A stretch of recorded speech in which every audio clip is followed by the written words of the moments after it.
Today we're going to roll the calendar back 31 years and take a look at a 31-year-old camcorder that still works. You guys will be impressed with this one because this was when they really knew how to make camcorders. Check this one out.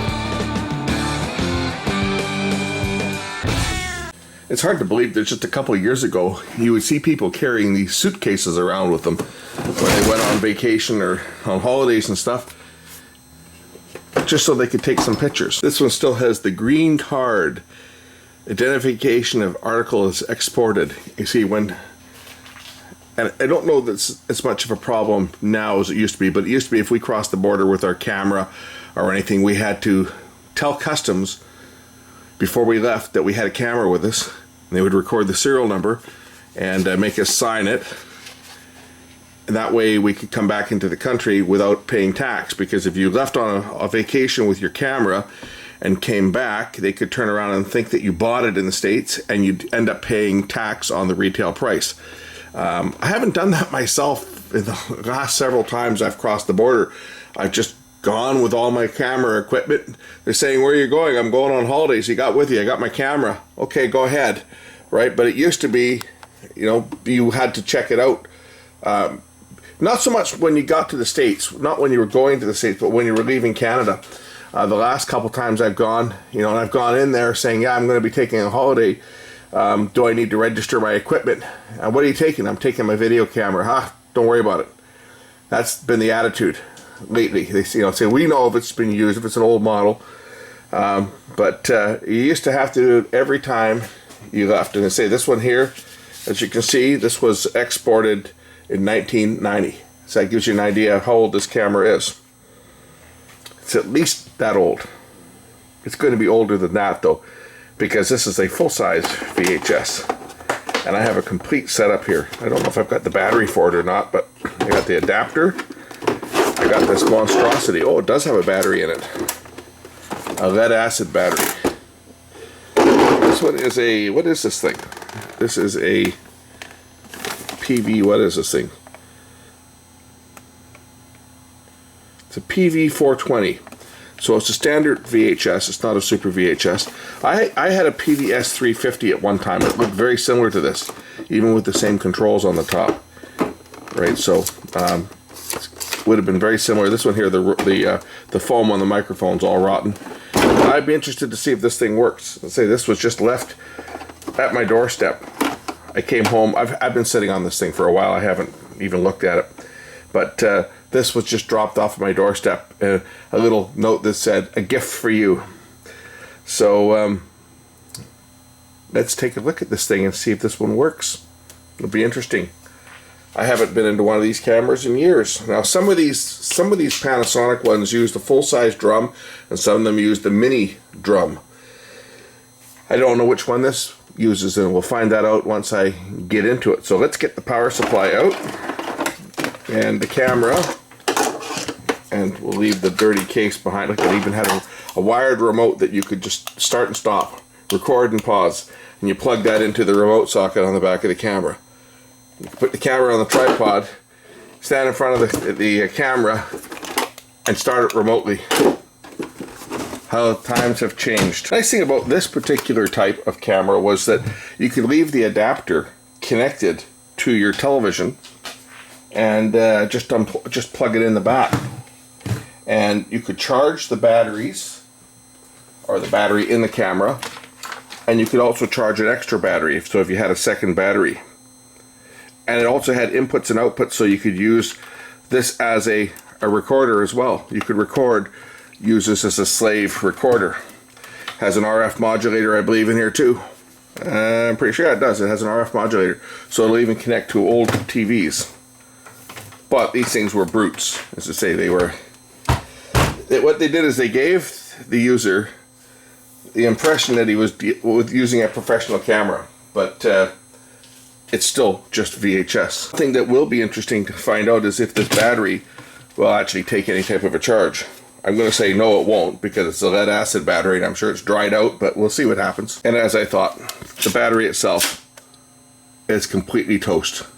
It's dried up. Now, this being a lead acid battery, it is possible that you could put water into the cells if the cells have dried out.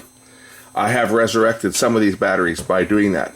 You need to use distilled water, obviously, because if you put in regular tap water, any solids, any dissolved minerals and so forth will destroy the battery. But underneath this cap, you'll find that there are 6 little rubber plugs that actually can be opened and refilled, because this is a lead acid battery.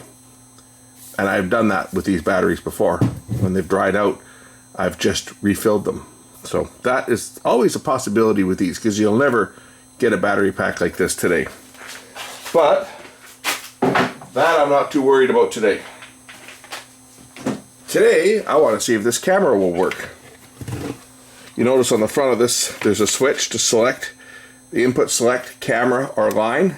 So you can use it as a recorder for the line inputs, or switch to the camera signal when it's plugged in. That way, this power supply could actually power the camera up, and you could use this camera powered off AC and get all the features of it available on the monitor. So you could monitor your picture, and you could use it as a slave recorder. So these cameras are actually quite popular, especially the SVHS versions. As I say, I had a PVS 350 for years, and it was a nice camera. It did do a pretty good job. This looks like it may even have flying erase heads, because it's got a dub button on here. So it might have flying erase heads. Let's see if it'll even power up. So the power switch is here, and the camera powers up. Holy smoke, the camera actually has a picture. Check that out. Not a bad picture either. Autofocus appears to be working. I'll just defocus it and see if it comes back in. Of course it does. This camera used a infrared autofocus system. Check this out. So this window on the front here is the autofocus system. If I put my camera into night shot, now you get an idea how it works. You see? It shines a really bright infrared beam. And we're also seeing the reflection from the camera has an infrared emitter on it here. If I block that off with my finger just so that you don't see it reflecting. This is in the camera itself. This is so that the camera can see in the dark. So I'll block the emitter, but here's the infrared laser basically. And what it does, you can see when I turn on the infrared light source from my camera, it can see right through this black lens and see right into the camera. Here is the receiver. And if we watch what happens when I rotate the lens, you see that moving inside? You notice what's happening there? So there's a lens and a mirror, I think it's a mirror, but there's a lens in here that receives the beam that's bouncing back, and it uses it to control the focus. And it's linked to the lens. So as the lens focuses, the beam coming back from here will either be in focus or out of focus. And that's what it does, is it hunts. The beam shoots out of the emitter here, and it's reflected back by the subject. And the camera just basically looks for it. And this is like a laser. It's a really sharp pinpoint beam. And if I turn off the night shot, we shouldn't see anything at all. You see? Oh, no, you can barely see it. You can barely see the little dot down there, you see? That's the actual laser source. It's a laser source of light, or close to it. Not a pinpoint, but it's close to it. It's very bright. It's a very intense, as you can see, infrared source that is detected. That's how the old infrared autofocus system worked, and it actually was pretty good.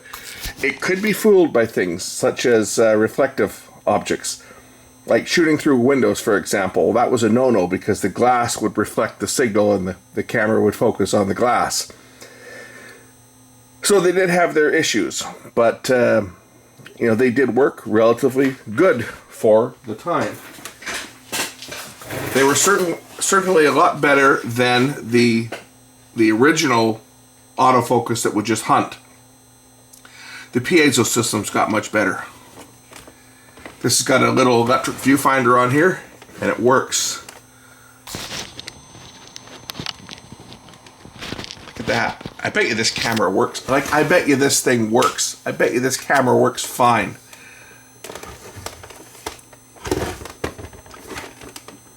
Okay, eject. What do we got down here? This has got a mini-sized drum. Okay, the PVS 350 that I had a full-size drum, but this has got a mini-sized drum. We'll pull this thing apart so you guys can see it work. Incidentally, this camera is 31 years old. It was manufactured in 1989. I know that because the sticker on the bottom here says so. April 1989, to be exact.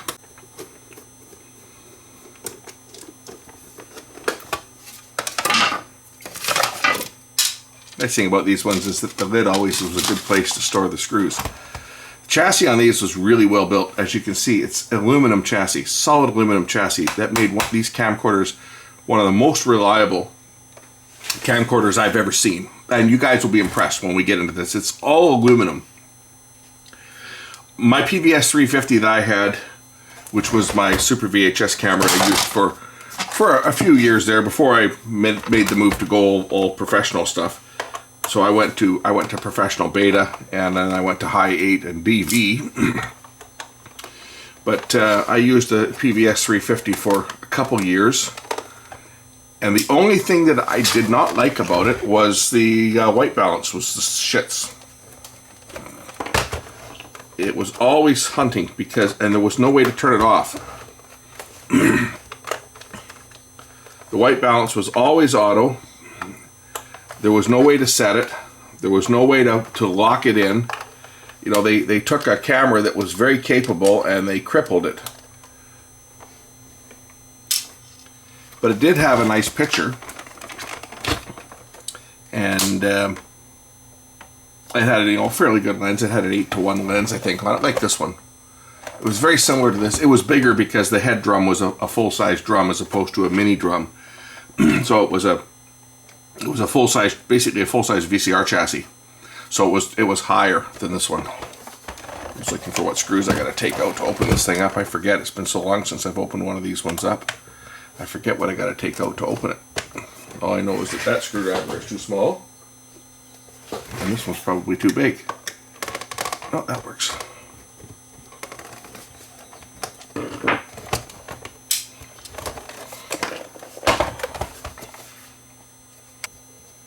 This one could do time-lapse too. Interesting. It says self-timer and time-lapse. Auto and manual focus. PVS 350 that I had was an earlier model. It was before this. But I ended up going that route because it was out before Sony introduced their CCD V5000. And I had it, as I say, I had mine for a couple of years. I'm sure that battery for the clock is long dead. I had mine for a couple of years and I used it a bit, and then I switched over to, well, I started doing more professional stuff, so I had to go pro. Nobody used Super VHS at the time, not in the high-end market that I was shooting for. So I ended up having to go to beta. I ended up going to a beta cam, broadcast beta cam, and high 8 for my longer form projects. And I sold my PVS 350. I sold it to the school board because they were looking for full-size VHS cameras. So I sold it to the local high school.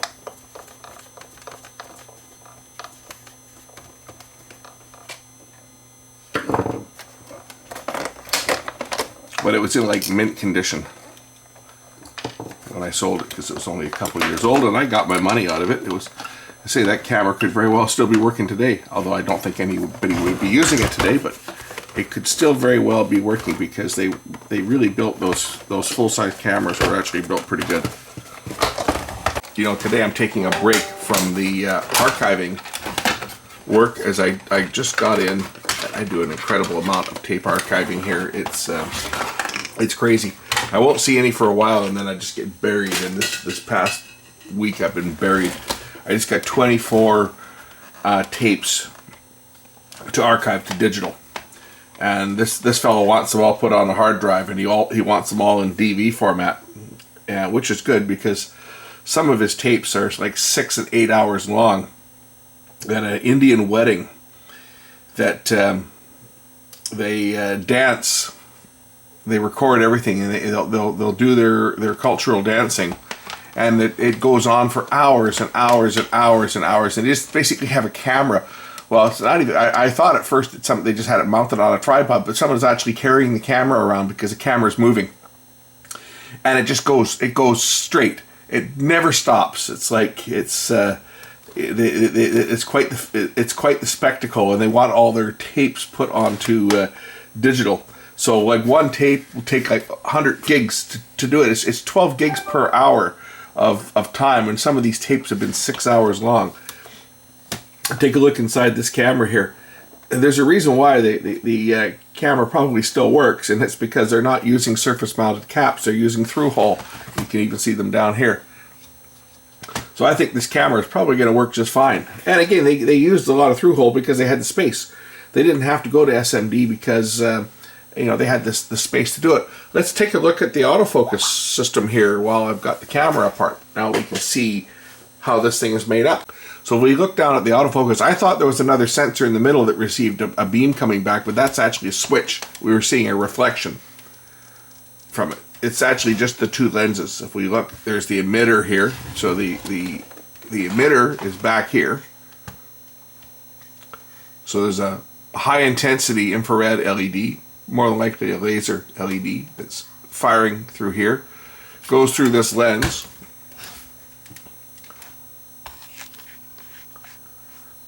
Signal hits the subject, bounces back, and hits this lens here. This is the lens that moves back and forth. As you can see, in behind here, this is the infrared detector.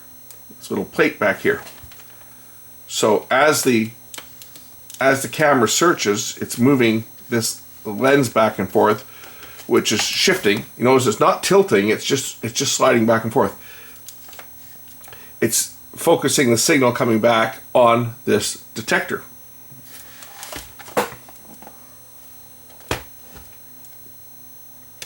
And the detector itself more than likely has more than one detection zone on it so that it can tell which way the beam is moving. So it more than likely has multiple sectors so that as the lens moves the beam back and forth, it can tell which way it's going.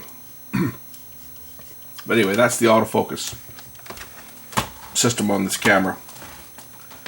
We've got the camera block here.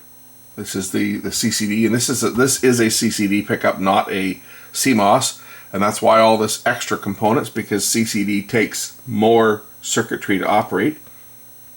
But here's the beautiful mini drum VHS mechanism, and I am going to load a tape into this thing and see if it plays. So we'll power up the camera. You can almost leave one of these things apart just to watch it work, because what a nice open chassis to see. And reliability wise, these were actually pretty good. There's not a lot of plastic in here other than the ramp that the guides travel on. But even these are fairly good by the standards that are out now. Not much in the way of plastic in here. Even the pinch roller here. This is, these are all metal. Like all the control linkage is all metal. You got the odd little plastic part, but for the most part, everything is metal. I'm just going to grab a tape, and we'll see if it plays. Incidentally, the camera was switched between record and playback by sliding this cover.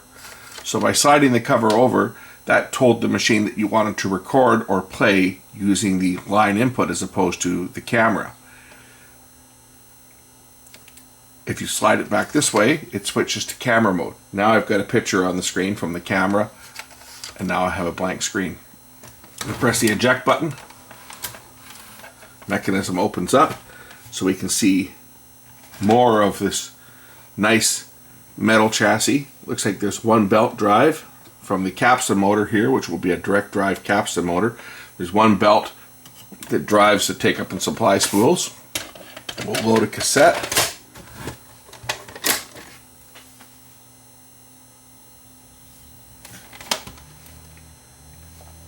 Play.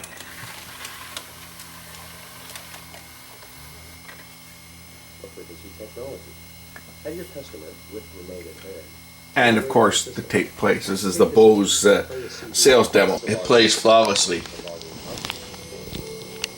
Not bad for a 31-year-old camera.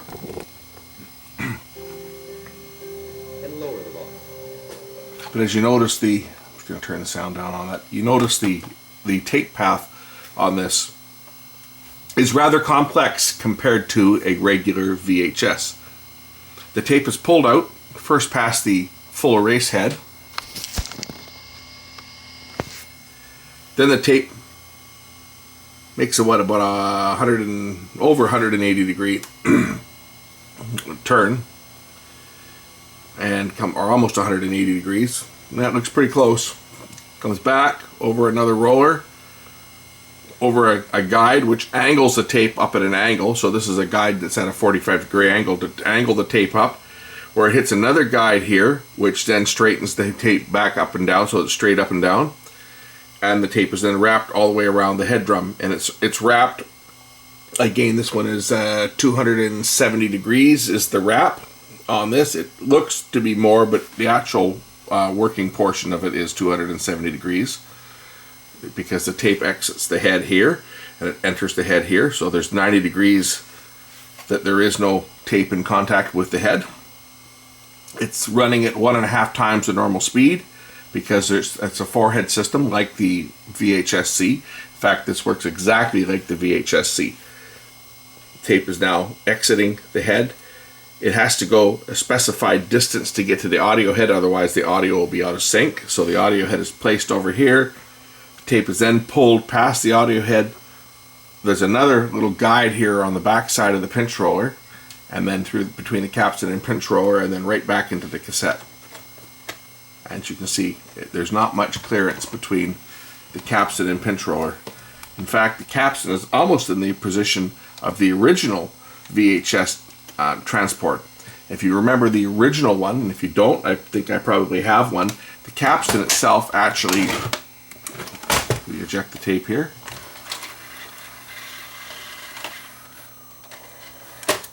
On the original VHS spec, the capstan actually fit right into here. That's what this little cutout is for. People wonder, why is there a cutout there? The original capstan shaft was right there, and the pinch roller was right behind it. And the tape was pulled out and wrapped around the head just by 2 guides on the original VHS. There was just 2 that pulled the tape out. It was much simpler than the newer mechanisms that used multiple guides and pulled the tape out one way and pulled the tape out another way. And we got into the later mechanisms which had they had one guide that pulled the tape out to pull it around the head.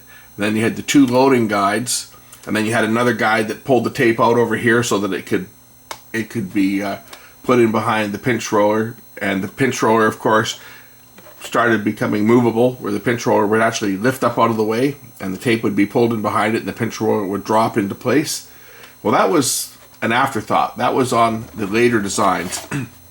And the reason that they went to that design was because the original M loading system of the original VHS that had the capstan shaft right over here, the angle of the tape was too great for high-speed operation. In other words, you could not search or review with the tape loaded on the drum. Never mind fast forward and rewind.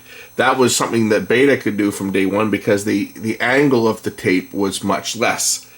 But on VHS, the angles that the tape was forced to go around was too great for high speed. So that's one of the reasons that they moved the capstan and pinch roller away and brought another guide out to pull the tape out, was to reduce the actual number of angles, because normally the VHS, the tape being pulled out, it was a very sharp angle going back on both sides. It was a very sharp angle, kind of like the one over here when this guide pulls into place.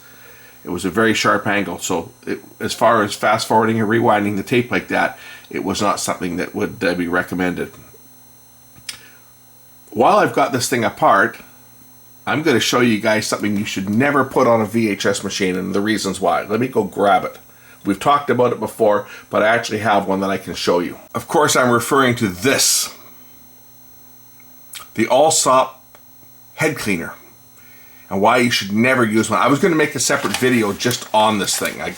This was given to me by a client that I did some archiving work for. And I said, hey, we've got this cleaning cassette. Is it any good? And I said, throw that thing out. So they said, sure. And I said, hey, actually, don't throw it out. I'll throw it out for you. I want to do a demo on this. Okay. So, as you can see, and this is actually one of the later ones, this has some brushes. A lot of good this is going to do because the pinch roller and capstan shaft aren't here, but on the original machines they were. And what you're supposed to do is you're supposed to put some liquid into here. I've never used one of these things, but you're supposed to put some liquid, I believe, down in through here. Some drops down here. It tells you. It says, you know, it's labeled. Put the drops down here on both sides. And then you put this thing into your machine. And people are cringing right now, I know it. And I'm not even running this thing wet. Now you see what's happening? This little brush is, first of all, come out here to brush the head. But it hasn't even threaded the tape up yet. I wonder if this thing will actually do anything.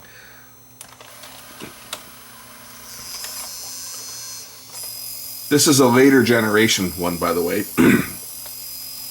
So this one here has this little brush which is contacting the head, and it's got the wet cleaning tape which goes around here and around the audio head.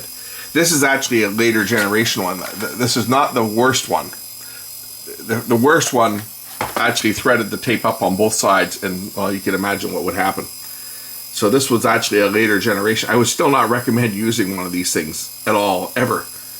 Although looking at this one here, it looks to be a little bit safer than the first generation of Allsop that I don't have. But when it gets to the end, it'll stop, and then we can rewind this thing. It may not even let me. Oh, it's shut off.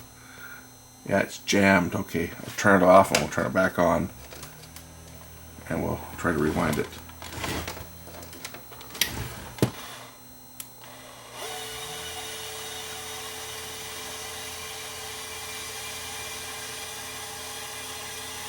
And of course, it's not going to stop when it gets to the beginning. It's just going to jam.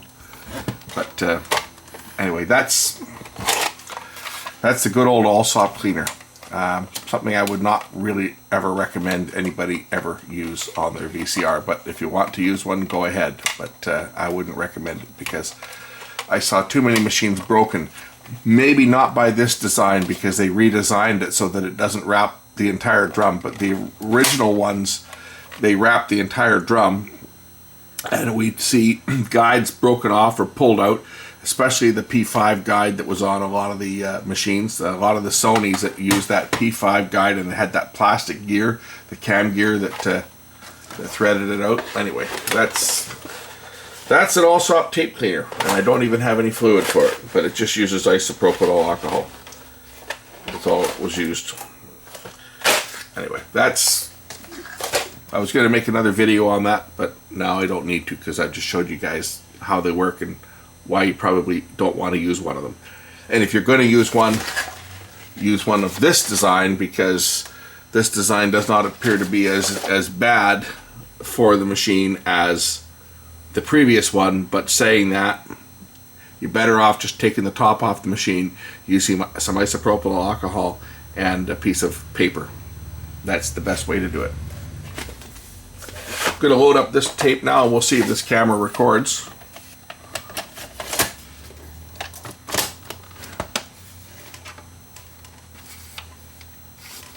I think I can record on this tape. This is one that I've just got some stuff I recorded for testing. I think. Yeah, there's nothing on this tape. I think it's blank. At this point, it's blank. Or maybe not. I may have, you know what? I think oh no, it's got something else. I thought for a minute there maybe I contaminated my heads, but there was nothing recorded on that portion of the tape. So I put the machine back into record mode. I can now,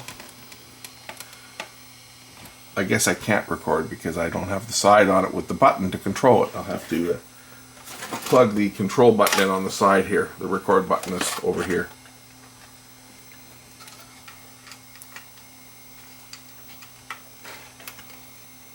Or I could plug that fancy remote control into the back.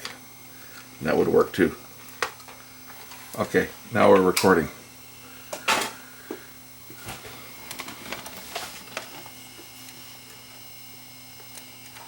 I'm recording some special effects by getting video feedback from my monitor.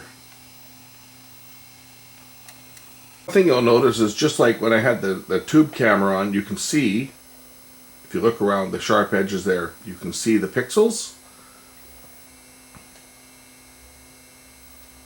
The plasma screen is sharp enough to show the actual pixels. If you look around the cans of deoxit there, for example, or the tapes that are all stacked up there, you'll see some pixels. But when I play this back, because the resolution is so poor on VHS, you're not going to notice that. Because these weren't very sharp. They were only 230 lines of resolution. Okay, for playback, I can just do that. Hit play. We'll rewind the tape back. Reverse search. Oops, I gotta hold the button.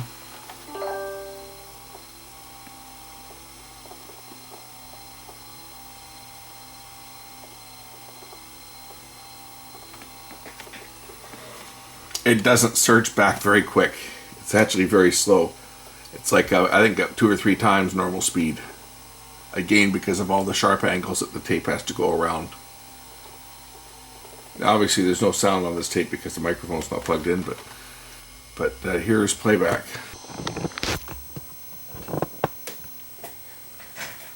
Good old video feedback loop. Lots of special effects were done that way.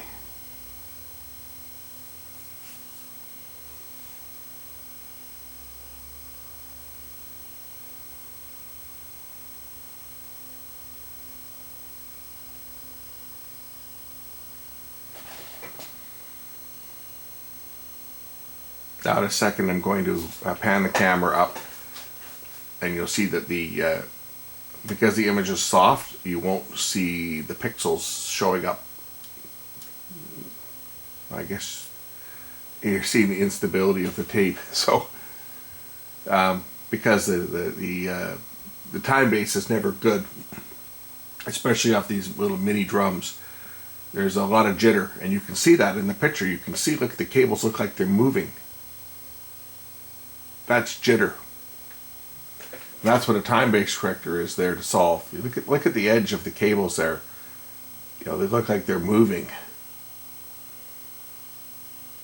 Anyway, that's how good VHS cameras recorded. As you can see, they weren't very good.